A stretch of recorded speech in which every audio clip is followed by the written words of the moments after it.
The Liberals are at it again with another radical policy that will cost Canadians. They've introduced one of the most radical policies yet, a full ban on the sale of gas-powered vehicles by 2035. According to the Liberal Party's website, the government's, and I quote, set a mandatory target that all new light-duty cars and passenger truck sales be zero emissions by 2035, end quote. Is this statement correct? Minister. We do have in place a regulation that sets consistently increasing targets for EV sales going to 100%. Let me be clear. This isn't a goal. It's a mandate. For millions of Canadians, a vehicle isn't a luxury. It's a lifeline. Try telling a farmer they can trade their truck for an electric car. Try telling a working parent they can use an EV without a charging station in sight. This isn't an environment policy.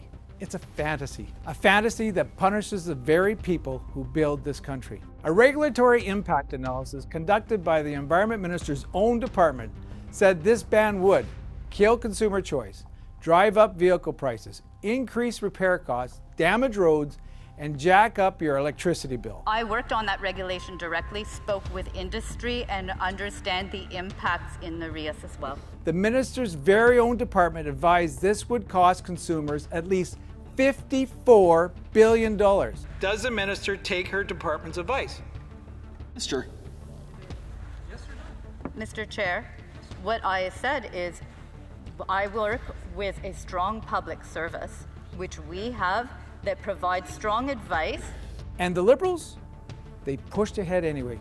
The government's regulations prohibit the sale of new, fully gas-powered cars in Canada after 2035. Yes or no? Minister.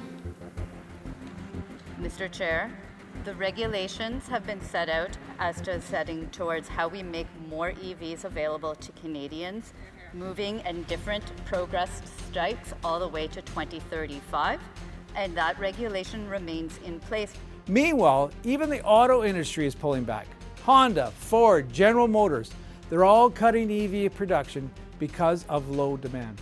So why are the Liberals forcing Canadians to buy something they don't want, can't afford, and often can't even use?